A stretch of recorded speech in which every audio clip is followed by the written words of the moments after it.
ഒന്ന് പത്രോസ് 1-ാം അധ്യായം 18 മുതൽ 25 വരെയുള്ള വാക്യങ്ങൾ.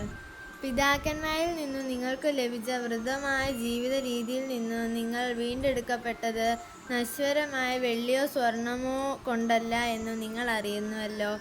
കറയോ കളങ്കമോ ഇല്ലാത്ത കുഞ്ഞാടിൻ്റെ തുപ്പോലുള്ള ക്രിസ്തുവിൻ്റെ അമൂല്യ രക്തം കൊണ്ടത്രേ. അവനാകട്ടെ ലോകസ്ഥാപനത്തിനു മുൻപ് തന്നെ നിയോഗിക്കപ്പെട്ടിരുന്നവനും ഈ അവസാന കാലത്ത് നിങ്ങൾക്കായി വെളിപ്പെടുത്തപ്പെട്ടവനുമാണ്. അവനെ മരിച്ചവരിൽ നിന്ന് ഉയർപ്പിക്കുകയും മഹത്വപ്പെടുത്തുകയും ചെയ്ത ദൈവത്തിൽ അവൻ മൂലം നിങ്ങൾ വിശ്വസിക്കുന്നു. അങ്ങനെ നിങ്ങളുടെ വിശ്വാസവും പ്രത്യാശയും ദൈവത്തിലായിരിക്കുകയും ചെയ്യുന്നു. സത്യത്തോടുള്ള വിധേയത്വം വഴി നിഷ്കപടമായ സഹോദര സ്നേഹത്തിനായി നിങ്ങളുടെ ആത്മാവ് പവിത്രീകരിക്കപ്പെട്ടിരിക്കുന്നു. നിങ്ങൾ ഹൃദയപൂർവ്വമായും ഗാഢമായും പരസ്പരം സ്നേഹിക്കുവിൻ. നിങ്ങൾ വീണ്ടും ജനിച്ചിരിക്കുന്നത് നശ്വരമായ ബീജത്തിൽ നിന്നല്ല, അനശ്വരമായ ബീജത്തിൽ നിന്നാണ്, സജീവവും സനാതനവുമായ ദൈവവചനത്തിൽ നിന്ന്. എന്തെന്നാൽ മനുഷ്യരെല്ലാം പുൽക്കൊടിക്ക് തുല്യരാണ്. അവരുടെ മഹിമ പുല്ലിൻ്റെ പൂവിനും തുല്യവും. പുൽക്കൊടികൾ വാടിക്കരിയുന്നു, പൂക്കൾ കൊഴിഞ്ഞു വീഴുന്നു. എന്നാൽ കർത്താവിൻ്റെ വചനം നിത്യം നിലനിൽക്കുന്നു. ആ വചനം തന്നെയാണ് നിങ്ങളോട് പ്രസംഗിക്കപ്പെട്ട സുവിശേഷം. നമ്മുടെ കർത്താവായ മിശിഹായ്ക്ക് സ്തുതി. വിശുദ്ധ മാർക്കോസ് അറിയിച്ച സുവിശേഷം 10-ാം അധ്യായം 32 മുതൽ 45 വരെയുള്ള വാക്യങ്ങൾ. അവർ ജെറുസലേമിലേക്കുള്ള വഴിയെ നടന്നു പോവുകയായിരുന്നു. യേശു അവരുടെ മുമ്പിൽ നടന്നിരുന്നു.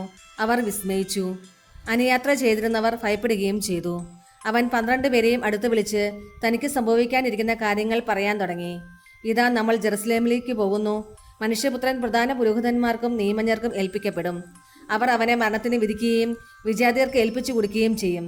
അവർ അവനെ പരിഹസിക്കുകയും അവൻ്റെ മേൽ തുപ്പുകയും അവനെ പ്രഹരിക്കുകയും വധിക്കുകയും ചെയ്യും.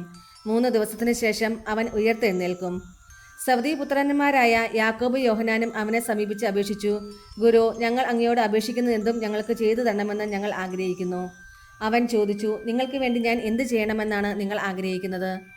അവർ പറഞ്ഞു, അങ്ങയുടെ മഹത്വത്തിൽ ഞങ്ങളിൽ ഒരാൾ അങ്ങയുടെ വലത്തുവശത്തും മറ്റേയാൾ ഇടത്തുവശത്തും ഉപവിഷ്ടരാകാൻ അനുവദിക്കണമേ.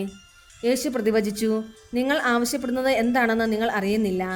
ഞാൻ കുടിക്കുന്ന പാനപാത്രം കുടിക്കാനോ ഞാൻ സ്വീകരിക്കുന്ന സ്നാനം സ്വീകരിക്കാനോ നിങ്ങൾക്ക് കഴിയുമോ? ഞങ്ങൾക്ക് കഴിയും എന്ന് അവർ മറുപടി പറഞ്ഞു. യേശു അവരോട് പറഞ്ഞു, ഞാൻ കുടിക്കുന്ന പാനപാത്രം നിങ്ങൾ കുടിക്കും, ഞാൻ സ്വീകരിക്കുന്ന സ്നാനം നിങ്ങൾ സ്വീകരിക്കും. എന്നാൽ എൻ്റെ വലത്തുവശത്തോ ഇടത്തുവശത്തോ ഇരിക്കാനുള്ള വരം തരേണ്ടത് ഞാനല്ല, അത് ആർക്കു വേണ്ടി സജ്ജമാക്കപ്പെട്ടിരിക്കുന്നുവോ അവർക്കുള്ളതാണ്. ഇത് കേട്ടപ്പോൾ ബാക്കി 10 പേർക്കും യാക്കോബിനോടും യോഹന്നാനോടും അമർഷം തോന്നി. യേശു അവരെ അടുത്ത് വിളിച്ചു പറഞ്ഞു, വിജാതിയരുടെ ഭരണകർത്താക്കൾ അവരുടെ മേൽ യജമാനത്വം പുലർത്തുന്നുവെന്നും അവരുടെ പ്രമാണികൾ അവരുടെ മേൽ അധികാരം പ്രയോഗിക്കുന്നുവെന്നും നിങ്ങൾക്കറിയാമല്ലോ. എന്നാൽ നിങ്ങളുടെ ഇടയിൽ അങ്ങനെയാകരുത്. നിങ്ങളിൽ വലിയവനാകാൻ ആഗ്രഹിക്കുന്നവൻ നിങ്ങളുടെ ശുശ്രൂഷകനായിരിക്കണം.